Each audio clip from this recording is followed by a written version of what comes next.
Still want to recognize a few platform guests and have them make remarks before we exit this evening, and hopefully we can afford you the opportunity to at least do a little bit of dancing and stretch your legs before this night is over. Platform guests, so let me begin by expressing my deepest thanks and appreciation to my chapter, my Midwest chapter, for again putting off an incredible success story. Thanks to all of you. For the second year in a row, we were able to host the biggest convention in Alja's history. Please give yourself a round of applause. Thank you. Thank you so much. I want to also recognize a few people here. I'm a man of faith, and I lean a lot on my beliefs. I know I have a strong base of support here from my church family. If you're here, my church family, Pastor Victor, the folks are here. Can you just raise your hand? Let me see you if you're in the back there somewhere. Thank you all so much. Thank you so much for coming. My wife is here as well. You also have come to the front. She's somewhere in the back. I want to recognize her. To all of you who are here this evening, who responded to our invitation to come and support what we're doing here as an organization, we are incredibly grateful and say thank you for the time and the sacrifice you've made to be here. I want to begin by expressing my thanks and appreciation to all of my colleagues who repose in president of the Association of Liberian Journalists in the Americas.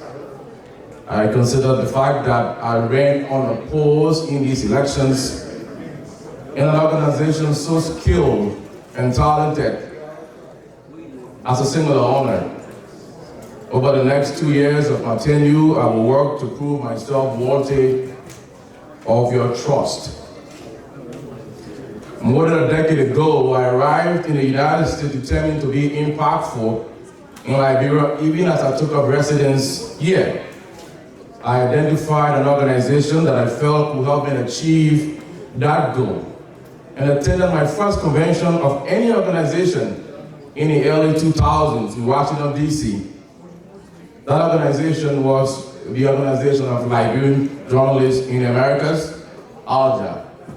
Several years later, Alja will be engulfed in a leadership squabble that saw the organization go dormant. Flashback 5 years ago, when Alja was being resuscitated, I eagerly embraced the opportunity to join the rebuilding process as the Midwest chapter coordinator and subsequently as the national vice president, ever conscious of the fact that the organization was even more relevant today as it was when it was first established in 1998. Working with the outgoing president, we ensured that the organization was not merely reborn, but brought to a level of prominence and respectability. The acronym Alja now resonates across the social and political landscape of Liberia. Our voice is one of reasons speaking out against societal ills and helping to strengthen our fledgling democratic dispensation. Our conventions now attract journalists and media practitioners from the United States, Liberia, and other parts of the world.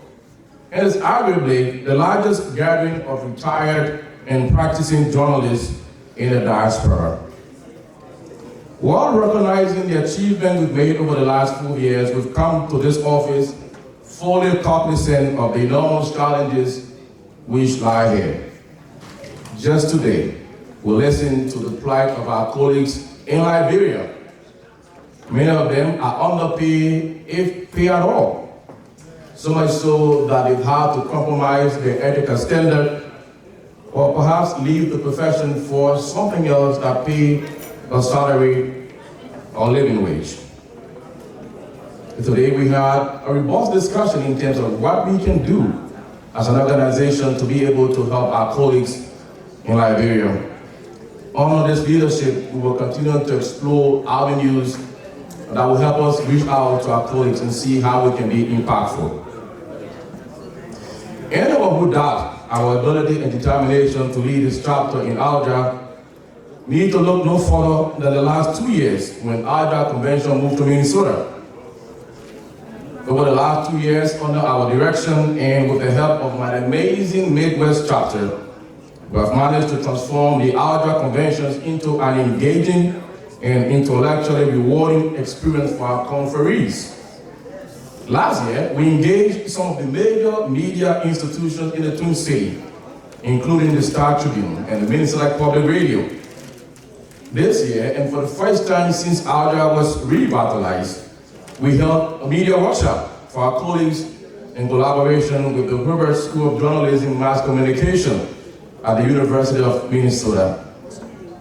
Towards ensuring that these achievements are institutionalized in our organization, I am today announcing that Dr. Samuel Johnson of the Delaware Valley chapter and Dr. McDonough Melsga of the Midwest chapter will serve as co-chair and chair respectively of the Human Growth and Media Development Committee.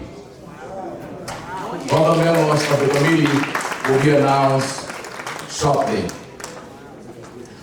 What do we intend for this committee? Per the Alja Constitution, this committee will seek partnership and assistance with organizations and institutions and should collaborate with the PUL and media houses as well as other organizations to provide training opportunities and manpower development to Liberian journalists intended to develop their competencies for productivity, individual and organization efficiency, as well as career growth. This committee should identify targeted training and development needs for journalists and seek support both nationally and internationally for training of Liberian journalists. We intend to ensure that this organization will actually begin to make a significant impact among our colleagues in Liberia. Alja, as a reputable organization, has to be cognizant and responsive to the needs of all our members, irrespective of their backgrounds, orientation, gender, sexual orientation, and their disability. This point was made all the more evident when one of our members reminded me that he could not access the venue for our media workshop in our General Assembly because it was not handicap accessible. That saddened me. Our biases, as ignorant as they may be, also informs our reportage as well. Under my leadership, we will work to change that, partnering with organizations that provide gender and sensitivity training. As someone who has a son that has special need, I'm ever cognizant of the difficulties they go through. And so we as an organization have to be mindful that we have individuals in our midst who come from different backgrounds and be responsive to their needs as well. Alja as an institution is evolving, and as an organization, the living organic document, which is the Constitution, has to evolve as well. As well intentioned as the framers of the current Constitution were, it is now clearly evident that the document as currently written and adopted has some inherent flaws. At the moment, our diaspora or international members who travel long distances to attend our conventions are not allowed to vote. And local members who do not belong to a chapter are not allowed to contest elected offices or vote as well. Today we decided to suspend that portion of the Constitution pending our constitutional review. Let me declare my total and unflinching support for the repeal of those provisions. Even as we consider those revisions, let me also propose another one. that our board of directors, as currently constituted, be restructured, and that it be expanded to include philanthropists and other humanitarians who are outside of Alja to form our Alja board. I believe that involving philanthropists and others will broaden our board and give it more influence in helping us achieve some of the goals and objectives for which we set for ourselves. The future ahead for Alja is one filled with opportunities and challenges. As our status as an organization grows nationally, the expectations become even greater. We must remember that our organization is continuously illuminating the way and fostering the spirit of camaraderie amongst our colleagues. We must constantly seek out opportunities to alleviate the difficult plight of our colleagues at home. For such is our status. Now our colleagues look up to us for direction and help. Today we have a challenging electoral process. We criticize the government when elections go wrong. Today I was proud to see us conduct an election that was free, fair, and credible, thanks in large part to our Elections Commission. I also witnessed magnanimity on the part of the losing candidate at these elections. Today, in the spirit of unity, I am now appointing Mr. Lincoln Bryan as the chairman of our Membership and Social Welfare Committee.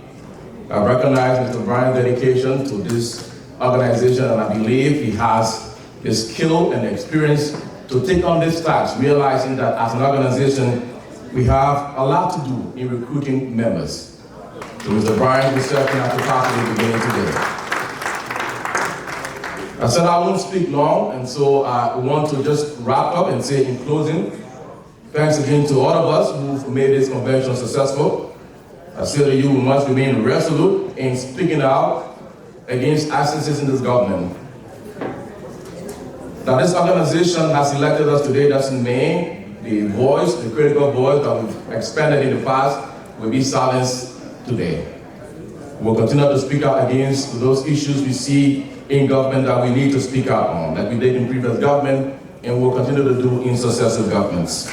One of those excesses include the issue of corruption, the abuse and misuse of power, the denial of basic human and constitutional rights to our citizens. We will speak out. We are not friends of the government, but we're not our foes either. We believe that we and the government have a common purpose, and that is achieving peace and stability in our country. Whatever it takes as an organization for us to help achieve that purpose, we will do. And so I want to remind all of us who are in leadership today that Alja will continue to do those things that we consider key and cardinal to our constitutional responsibilities.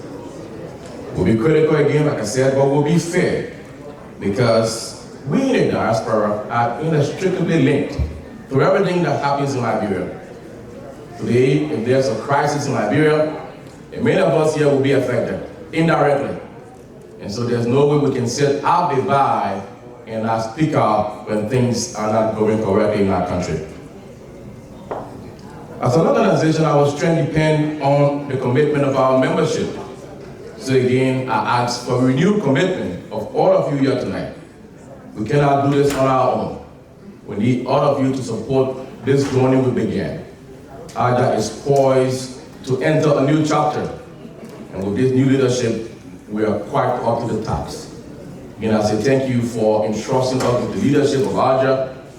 Again, I say thank you for giving us this mandate to chart Alja in the next direction. And I pray that God will give us the guidance and the wisdom to be able to achieve these objectives. Thank you so much. Before I take my seat, I cannot conclude these remarks without acknowledging and giving the flowers to my predecessor, my immediate predecessor. I noticed he was up here, and for a moment there, I thought we were not going to relinquish the stage. It tells you how hard it is to leave power. The man spoke for almost an hour. I thought he was the guest speaker. So Moses, I asked you to just come up. And as he does so, please give him a round of applause.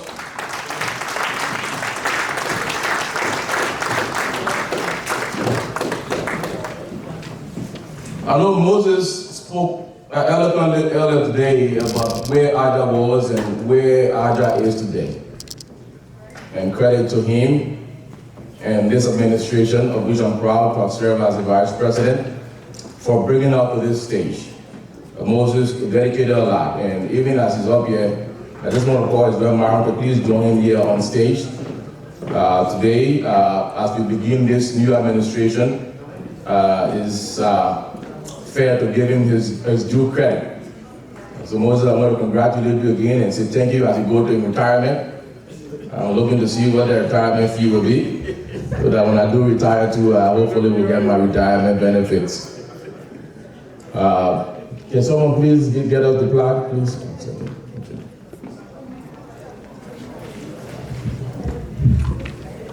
So we have this really beautiful plaque that was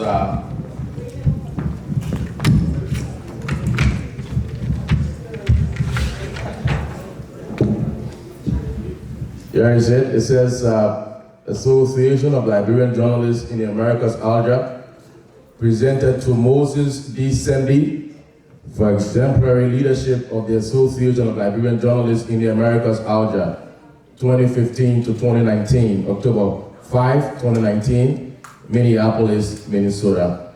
Again, Moses, we urge you to hang this in your office or in the house somewhere, and so that whenever you look at it, you think about the sacrifices you made for Alja, for bringing Alja to where it is today. We know you are not going anywhere. We'll continue to rely on your expertise and your guidance so that Alja will continue to move forward. Once again, congratulations for your service. Thank you so much, and God bless you.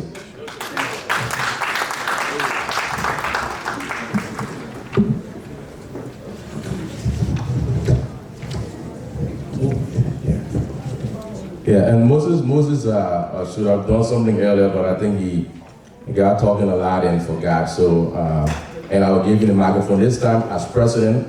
I order you, Moses, not to talk for 2 minutes, more than 2 minutes, please.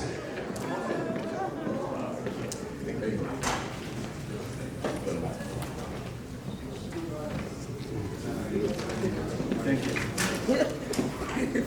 Yeah.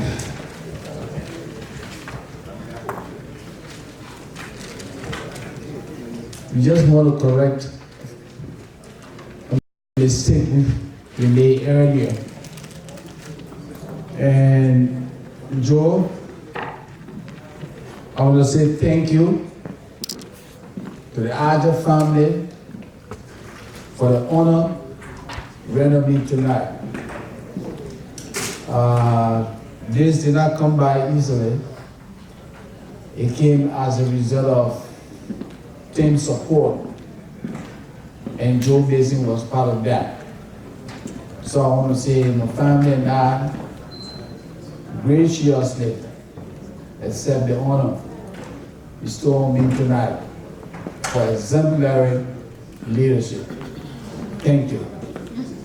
With that said, let me correct something here. I was the head of the team, but Mr. Mason was my able lieutenant. He was the co-pilot. Joe supported everything we did. He was available, he was serviceable, he was committed, he was loyal, and the rest is history. So on behalf of the Alja family, I would like to present this wooden plaque to Mr. Joe Mason.